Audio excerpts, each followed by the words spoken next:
और एक ईमानदार सिपाही AIMIM का हूँ और इस पार्टी का भविष्य को भी देखता हूँ। मुसलमान में जाति हो रहा हो, किसी दलित में जाति हो रहा हो, वैसा शिफाउल रहमान खड़ा हो, ये उदाहरण हम लोग का सामने है। तो एक हिंदू का बेटा ये प्रयास कर रहा है कि आपके बीच का एक हिस्सा बने, एक अपने हिंदू भाई का अस्सलाम वालेकुम व रहमतुल्लाहि व बरकातहू कबूल करें।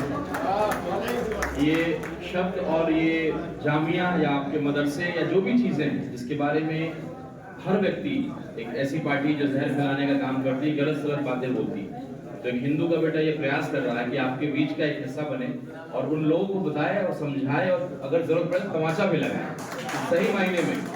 जब हम अस्सलाम वालेकुम बोलते हैं इसका अर्थ क्या है?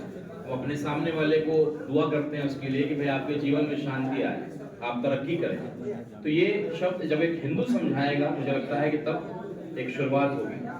और मैं राणा रंजीत सिंह शिवहर संसदीय क्षेत्र से इस बार लोकसभा का चुनाव लड़ा था। मेरे पिताजी 20 साल बिहार में मंत्री रहे और शिवहर से सांसद भी रहे। उनका नाम श्री सीताराम सिंह, अभी उनका स्वर्गवास हो गया है। तो एक सवाल हमेशा मुझसे पूछा जाता है कि आप इस पार्टी में क्या कर रहे हैं? आप इतने पढ़े लिखे और एक सियासी परिवार से आते हैं तो आप इस पार्टी में क्यों हैं? आप किसी बड़ी पार्टी में क्यों नहीं?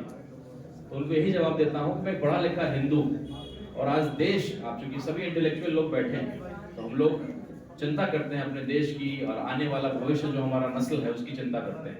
तो मैं यही कहता हूँ लोगों को कि देश जो है सिविल वार की तरफ बढ़ रहा है।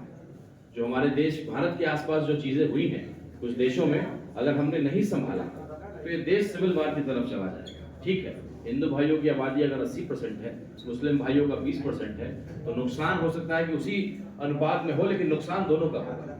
तो ये समझाने का मैं प्रयास करता हूँ और एक ईमानदार सिपाही AIMIM का हूँ और इस पार्टी का भविष्य को भी देखता हूँ, समझता हूँ, क्योंकि मैंने बचपन से सियासत को देखा है, सीखा है, समझा है और बहुत ही शानदार माहौल है। बस केवल एक ही आप सबसे दुआ करता हूँ, आग्रह करता हूँ कि ये चुनाव अब सरकार बनाने, बिगाड़ने और जीत और हार से कई गुना ऊपर उठ चुका है। पूरा देश इस चुनाव को देख रहा है और ऐसे तमाम मुसलमान भाई जो कहीं ना कहीं जेल में बंद हैं, बेवजह का जो है केवल मुसलमान होने का खामियाजा भुगत रहे हैं। मैं हिंदू समाज से आता हूँ। हम लोग थाना पुलिस में जब पैरवी करते हैं किसी का, तो सामने से थाना प्रभारी हो चाहे SDO हो, कहता है इन लोगों के चक्कर में गलत शब्द का उपयोग करके किन लोगों के फेरा में पड़े हुए हैं। तो ये चुनाव इंसानियत का है और ये बात एक हिंदू को समझ में आ गई है। मुझे पूरा विश्वास है कि हम जितने भी बैठे हैं यहाँ मुसलमान भाई और पूरा, मैं आज सुबह से हिंदू समाज के लोगों के बीच में ही घूम रहा हूँ। मेरे कई रिश्तेदार हैं जो यहाँ के वोटर भी हैं, उन लोगों ने भी बोला कि नहीं, वो ईमानदार व्यक्ति है। उस व्यक्ति ने अपने समाज के लिए संघर्ष किया है, CA NRC के लिए संघर्ष किया है, अपने कौम के लिए, अपने लोगों के लिए लड़ा।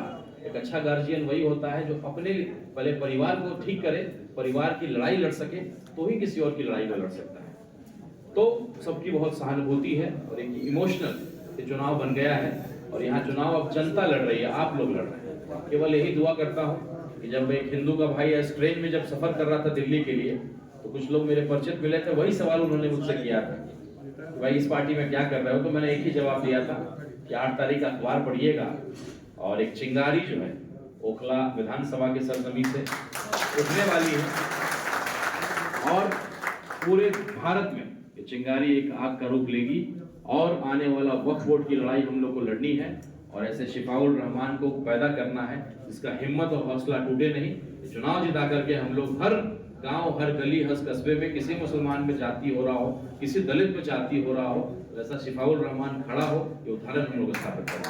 बहुत